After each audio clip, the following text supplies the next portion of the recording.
اعوذ باللہ من الشیطان الرجیم، میں اللہ تعالی کی پناہ میں آتا ہوں شیطان مردود سے۔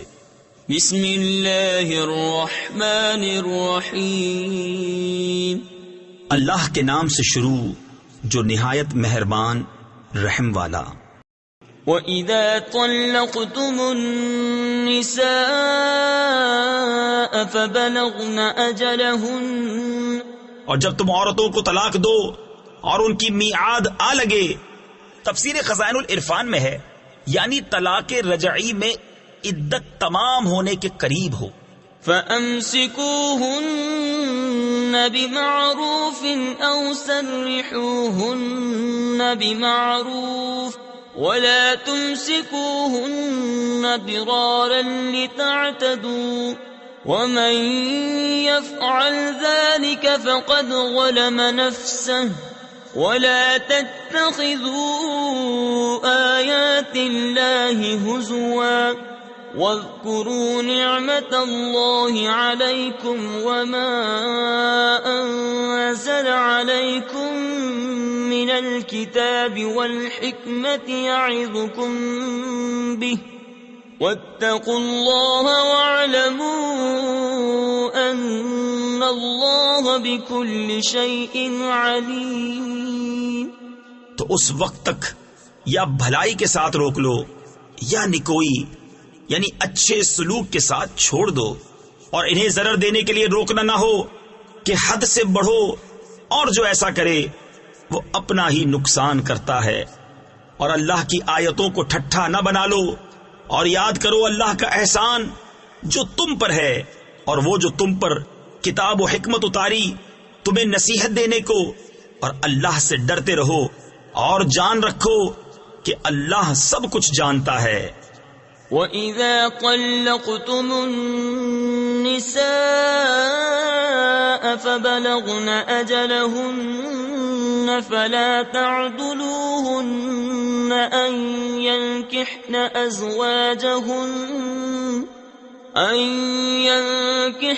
أَزْوَاجَهُنَّ إِذَا تَرَاضَوْا بَيْنَهُم بِالْمَعْرُوفِ ذَلِكَ يُوعَظُ بِهِ مَن كَانَ مِنكُمْ يُؤْمِنُ بِاللَّهِ وَالْيَوْمِ الْآخِرِ ذَلِكُمْ أَزْكَىٰ لَكُمْ وَأَطْهَرُ وَاللَّهُ يَعْلَمُ وَأَنتُمْ لَا تَعْلَمُونَ۔ اور جب تم عورتوں کو طلاق دو اور ان کی میعاد پوری ہو جائے تو اے عورتوں کے والیوں انہیں نہ روکو اس سے کہ اپنے شوہروں سے نکاح کر لیں جبکہ آپس میں موافق شرع رضامند ہو جائیں۔ یہ نصیحت اسے دی جاتی ہے کہ جو تم میں سے اللہ اور قیامت پر ایمان رکھتا ہو، یہ تمہارے لیے زیادہ ستھرا اور پاکیزہ ہے، اور اللہ جانتا ہے اور تم نہیں جانتے۔ والوالدات يرضعن أولادهن حولين كاملين لمن أراد أن يتم الرضاعة وعلى المولود له رزقهن وكسوتهن بالمعروف لا تكلف نفس إلا وسعها لا تضار والدة بولدها ولا مولود له بولده وعلى الوارث مثل ذلك فإن أرادا فصالا عن تراض منهما وتشاور فلا جناح عليهما۔ اور مائیں دودھ پلائیں اپنے بچوں کو پورے 2 برس اس کے لیے جو دودھ کی مدت پوری کرنی چاہے، اور جس کا بچہ ہے اس پر عورتوں کا کھانا پہننا ہے حسب دستور، کسی جان پر بوجھ نہ رکھا جائے گا مگر اس کے مقدور بھر۔ ماں کو ضرر نہ دیا جائے اس کے بچے سے، اور نہ اولاد والے کو اس کی اولاد سے، یا ماں ضرر نہ دے اپنے بچے کو اور نہ اولاد اپنی اولاد کو۔ اور جو باپ کا قائم مقام ہے اس پر بھی ایسا ہی واجب ہے۔ پھر اگر ماں باپ دونوں آپس کی رضا اور مشورے سے دودھ چھڑانا چاہیں تو ان پر گناہ نہیں۔ وَإِنْ أَرَدْتُمْ أَن تَسْتَرْضِعُوا أَوْلَادَكُمْ فَلَا جُنَاحَ عَلَيْكُمْ إِذَا سَلَّمْتُم مَّا آتَيْتُم بِالْمَعْرُوفِ وَاتَّقُوا اللَّهَ وَاعْلَمُوا أَنَّ اللَّهَ بِمَا تَعْمَلُونَ بَصِيرٌ۔ اور اگر تم چاہو کہ دائیوں سے اپنے بچوں کو دودھ پلواؤ تو بھی تم پر مذائقہ نہیں، جبکہ جو دینا ٹھہرا تھا بھلائی کے ساتھ انہیں ادا کر دو، اور اللہ سے ڈرتے رہو اور جان رکھو کہ اللہ تمہارے کام دیکھ رہا ہے۔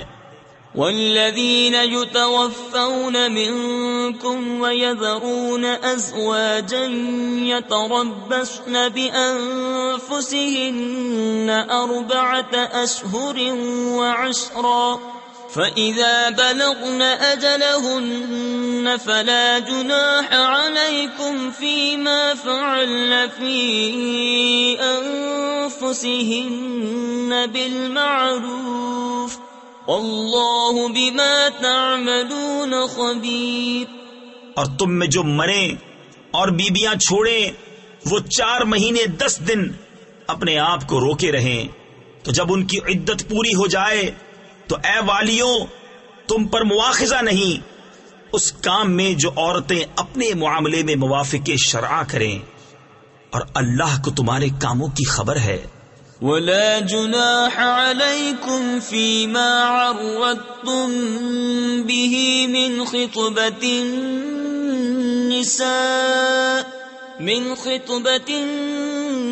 النساء أو أكننتم في أنفسكم علم الله أنكم ستذكرونهن ولكن لا تواعدوهن سرا إلا أن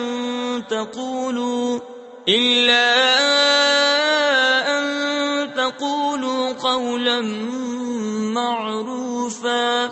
اور تم پر گناہ نہیں اس بات میں جو پردہ رکھ کر تم عورتوں کے نکاح کا پیام دو یا اپنے دل میں چھپا رکھو، اللہ جانتا ہے کہ اب تم ان کی یاد کرو گے۔ ہاں ان سے خفیہ وعدہ نہ کر رکھو مگر یہ کہ اتنی ہی بات کہو جو شرع میں معروف ہے۔ ولا تعزموا عقدة النكاح حتى يبلغ الكتاب أجله واعلموا أن الله يعلم ما في أنفسكم فاحذروه واعلموا أن الله غفور حليم۔ اور نکاح کی گرہ پکی نہ کرو جب تک لکھا ہوا حکم اپنی میعاد کو نہ پہنچ لے، اور جان لو کہ اللہ تمہارے دل کی جانتا ہے، تو اس سے ڈرو اور جان لو کہ اللہ بخشنے والا حلم والا ہے۔ صدق اللہ العظیم۔